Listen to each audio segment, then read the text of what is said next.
What's going on, everybody? Welcome into Fantasy Pros. This is the Fantasy Baseball Podcast. I'm your host, Joe Orrico, and today I'm going to be breaking down 6 players that I think you should be avoiding in your 2025 fantasy baseball drafts. It's not always that I hate the player. A lot of these players I do actually very much like. It just comes down to the price that you have to pay in your rooms this season. Before we get it started, remember to subscribe to the channel as we are on our goal to reach 25,000 subs before the start of the season. Without further ado, let's start talking about William Contreras, catcher for the Milwaukee Brewers. Now, if you're playing in a 2-catcher format, especially if you're in a 15-team league, then I don't have any problem with paying a 3rd or 4th round price on William Contreras. Catchers dry up very quickly in those deeper 2-catcher leagues, and locking down somebody like Contreras does make sense in those deeper formats. But the majority of players, smartly, are playing in 1-catcher leagues. It gets very complicated once you add a second catcher. If you're playing in anything deeper than maybe a 10-team league, the majority of you are probably in a 10 or a 12-team league where there is 1 catcher that needs to be started every day or every week. William Contreras going at pick 45 in those formats feels a little bit rich to me. Generally speaking, what my strategy is in those formats is to fade the top several catchers, generally inside of the top 100 or 150 picks. Once you start getting outside of the top 150 picks, and you can start taking chances on some guys who are fantastic bargains, the Austin Wellses of the world, Ivan Herrera, Keibert Ruiz. You don't have to pay up for these guys at all. If you're using a 3rd or a 4th round pick on William Contreras, I think you're locking yourself into a hole. It's not that I think he's a bad player. I think he's a fantastic catcher, and he should be at the top of pretty much every catcher list this season. But I think if you are taking him inside of the top 40 or 50 picks when you only need to start 1 catcher, you are going to be getting yourself into a little bit of trouble. So generally speaking, in those formats, fade catchers down to the bottom. If you can wait until your last pick in a 1-catcher format, that is generally the way you should go about it. Moving on to Washington Nationals outfielder James Wood. I have talked on the channel a couple of times about why I'm a bit worried about paying a top 50 or 60 price for him this season, but we are going to talk about him again here. So the ground balls are really the big problem. A 2.4 degree launch angle to go along with a 55% ground ball rate in his first taste of Major League action last season. This is something that can be corrected over time, but betting on it to happen immediately is probably not terribly wise. A good comp for him is probably somebody like O'Neal Cruz. Maybe you can get into the low 20s for homers and low 20s for stolen bases. But I would argue that in a lineup that is on the up and coming, they're not terrible, but they're also not great, that paying a top 50 or 60 price for him, generally speaking, depending on your room, it will vary a little bit. Some rooms he will fall a little bit later, but if you're looking at the Fantasy Pros consensus ADP, 53.7 on James Wood, it is an expensive price for a guy who hasn't really proven it yet. 79 games last year where he did show some promise with 9 home runs and 14 stolen bases, but a 29% strikeout rate is also very worrisome. Hitting the ball on the ground and striking out are not ways to give you good fantasy production. And I think this season, I'm going to have to pass on James Wood. If you're seeing him fall into the 5th, 6th, 7th round in your room, then I'd be willing to take a chance on him there. But heading up on into the 4th, 5th round, this time of year, people go crazy for spring training videos. And every time you'll see somebody like James Wood hit a home run, you're going to see the price tick up a little bit and a little bit more. If he's anywhere close to the 3rd or 4th round, he is a big stay away for me. Now let's talk about Texas Rangers second baseman Marcus Semien. It really comes down to how much you expect him to play this season, and if you think he'll be able to play another 158 to 162 games, the way he's been able to do pretty much every season of his career. It's pretty phenomenal. Outside of 2017, where he missed a little bit of time, that's pretty much been it for him, playing fewer than 155 games, going all the way back to 2015. The COVID year being 53 games. Outside of that, 159, 162, 162, 161, 162. Now he's 34 years old.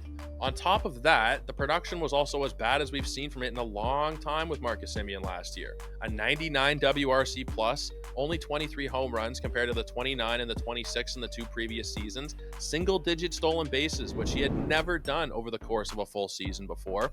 I worry a little bit about what to expect here. He is an accumulator. He is the Sandy Alcantara of position players. If he is only playing 120 games or 130 games, then I find it very hard to think that Marcus Semien is going to return his price. 71.4 on the Fantasy Pros consensus ADP. I have talked a lot about second base. I know it's not a good position. It's a pretty bad position. But there are also some guys you can speculate on, especially guys that don't have to cost the top 70 or 80 pick. There are some leagues where Marcus Semien is closer to pick 100, 110. And in those formats, I can get behind it. But if you're paying a top 75 price for somebody at his age with the declining skill set, I think you're going to be setting yourself up for a little bit of trouble.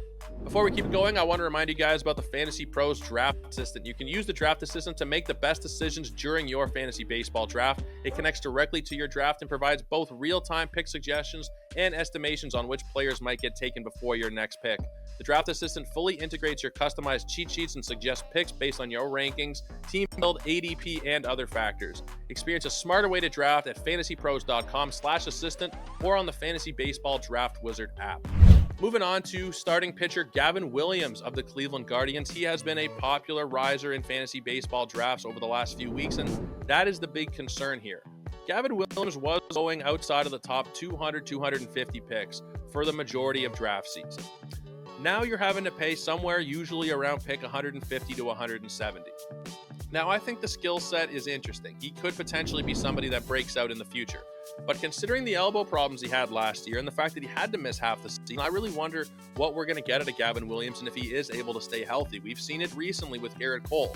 You can only fight off those elbow problems for so long without having to undergo some kind of procedure, and that is my main fear with Gavin Williams. You can also look at the performance at this point in his career, and it kind of has left something to be desired. 158 innings over the couple seasons that he's cobbled together, and it's a 4.04 ERA and a 131 WHIP with a 13% strikeout minus walk rate. It's not amazing. He'd have to make some big strides and be able to overcome the injury concerns to return a profit, especially as the price is rising. And I just can't get behind it with Gavin Williams. He is unfortunately going to have to be a fade for me this upcoming season. Let's keep it in Cleveland and talk about Kwan, who has been somebody that is generally speaking a top 140 to 150 pick this year. My main concern is that people think that he is now a home run hitter after he hit 14 of them in 122 games last year. I look at the metrics that are underneath the surface, the barrel rate, the hard hit rates, and while they were slightly improved, they're still well below league average. His barrel rate at 2.6%, the hard hit rate at 23.7%. Really not good. They are pretty poor metrics in all honesty. Now, there is something to be said about the way that Cleveland changed around their ballpark a little bit to optimize left-handed power. I believe they removed some seats and they did some things to try and make it easier for lefties to hit home runs. So you can maybe look at that. But then you also have to consider, what does that really mean for him?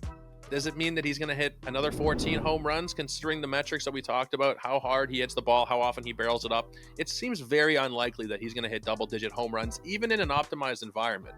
I think that you can look at the BAT-X projections and think that's probably pretty accurate. That has him down for 4. They're probably being a little bit too conservative, but I think somewhere in the 5 or 6 neighborhood is probably what you should expect. He's also seen a decline in his sprint speed over the last couple seasons, and we saw him steal just 12 bases last year, coming off of 21 and 19 the previous 2 years. He is a good batting average asset, there is no question about it, as a 285 career hitter over nearly 2,000 career plate appearances, but you can see some variance there. We saw it in 2023. He went down to 268. If you're banking on Kwan to be a late source of batting average that's going to save your team, it may end up disappointing you, especially because he doesn't provide a lot of others. He had 44 RBI last year, 54 the year prior. The power stats, you should essentially consider them out. He's a good source of runs. He can be a potentially good source of batting average, but for that, I'm paying a top 150 pick, and it just feels a little bit rich considering his skill set. I'm not really willing to pay it unless I am super desperate for batting average, and even at that point, I think I'd rather just wait later on in the draft and take somebody like a Jacob Wilson, who obviously is eligible at a different position, but if you're seriously desperate for batting average, I don't think you should be paying up for Kwan to the degree that you have to this season. Let's wrap it up with Ceddanne Rafaela of the Boston Red Sox. Last year, on the surface, the fantasy production was fairly solid. 15 home runs, 19 stolen bases, 70 runs, 75 RBI. He hit 246 off the waiver wire for a lot of people, and that was pretty good production. I was a pretty big fan of him myself last year, but the numbers below the surface are also pretty disappointing. His on-base percentage was 274. It's hard to have an on-base percentage that's 274. It really is.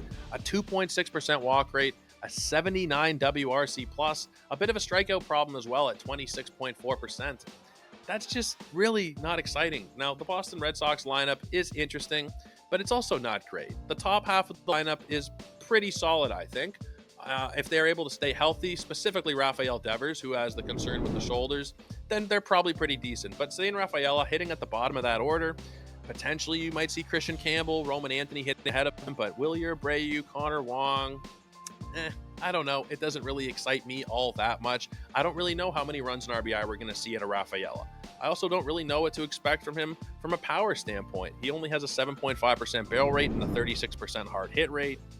I think if he hit 12 home runs this year, then I wouldn't really be surprised. So there are a lot of reasons to be concerned about Ceddanne Rafaela, but I think paying a top 150 or 200 price, which is generally speaking what you have to pay this year, is a little bit too much for my liking. So he is going to be a fade this upcoming season. I just cannot pay the price on Ceddanne Rafaela. So to wrap it up, we have William Contreras, James Wood, Marcus Semien, Gavin Williams, Stephen Kwan, and Ceddanne Rafaela. But let me know in the comments, who are you fading for this upcoming season? Who are the players that you think should be avoiding? Let me know down below. Until next time, take it easy, everybody.